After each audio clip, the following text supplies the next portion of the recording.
আসসালামু আলাইকুম। আপনার উপর শান্তি বর্ষিত হোক। প্রিয় সুহৃদ, খতমে কামালের ৩৫তম ধাপে আপনাকে স্বাগতম। আপনি জানেন, রোগ শোক, বিপদ আপদ, আসমানি জমিনি বালা মুসিবত, সকল ধরনের অস্থিরতা, অশান্তি, অনিশ্চয়তা, নিরাপত্তাহীনতা, দুর্যোগ, দুর্বিপাক, আজাব গজব থেকে মুক্তির জন্যে খতমে কামালি এক সহজ আমল। খতমে কামালির এই আমলের মধ্য দিয়ে প্রার্থনাকারী প্রার্থনার সাথে মিশে যান। আসলে প্রার্থনাকারী যখন প্রার্থনার সাথে মিশে যান, তখন প্রার্থনা কবুল হয়। খতমে কামালি প্রার্থনা কবুলের এই পরম মুহূর্তে আপনাকে নিয়ে যাবে। তাই নিজের, অন্যের, সমাজের, দেশের, মানব জাতির যে কোনো কল্যাণের নিয়তে আপনি এই আমলে অংশ নিন। আপনি সকল বিপদ আপদ, বালা মুসিবত মুক্ত হন। আপনার জন্যে কল্যাণকর সকল দোয়া আল্লাহ কবুল করুন। সব সময় আল্লাহ আমাদেরকে তার রহমতের ছায়ায় রাখুন। এই কামনা করে আমি শহীদ আল বুখারী মহাজাতক খতমে কামালির পুরো প্রক্রিয়ায় আপনার সাথে থাকছি। আসুন এবার আমরা ডুবে যাই সত্যের গভীরে।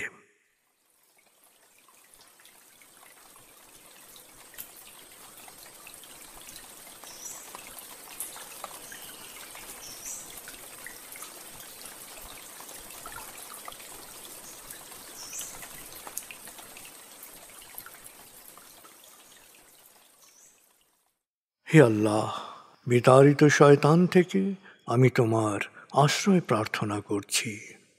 দয়াময় মেহেরবান আল্লাহর নামে। আয়াতুল মুলক। হে আল্লাহ, সকল ক্ষমতার মালিক, তুমি যাকে ইচ্ছা ক্ষমতা দান করো, যাকে ইচ্ছা ক্ষমতাচ্যুত করো, যাকে ইচ্ছা সম্মানিত করো, যাকে ইচ্ছা অপমানিত করো। তুমি সর্বশক্তিমান, সকল কল্যাণ ও মঙ্গলের আধার। তুমি দিনকে ছোট করে বড় করো রাত, আবার রাতকে ছোট করে বড় করো দিন। তুমি প্রাণহীনে দাও প্রাণ, আর প্রাণবন্তকে করো প্রাণহীন। তুমি যাকে চাও বেহিসাব রিজিক দান করো। সূরা আলে ইমরান আয়াত ২৬-২৭। আয়াতুল কুরসি। আল্লাহ ছাড়া কোনো উপাস্য নেই। তিনি শাশ্বত, চিরঞ্জীব, বিশ্ব প্রকৃতির সর্বসত্তার ধারক। তিনি তন্দ্রা নিদ্রাহীন, সদা সজাগ, মহাকাশ ও পৃথিবীর সব কিছুর মালিক। তার সদয় অনুমতি ছাড়া তার কাছে সুপারিশ করার সাধ্য কারো নেই। দৃশ্যমান বা দৃশ্য, অতীত বা ভবিষ্যৎ, সৃষ্টির সব কিছুই তিনি জানেন। তিনি যতটুকু জানাবেন, এর বাইরে তার জ্ঞানের সীমানা সম্পর্কে ধারণা করা কারো পক্ষেই সম্ভব নয়। তার আসন, তার কর্তৃত্ব পৃথিবী ও নভমণ্ডলের সর্বত্র বিস্তৃত, আর তার সংরক্ষণে তিনি অক্লান্ত। তিনি সর্বোচ্চ, সুমহান। সূরা বাকারা আয়াত ২৫৫।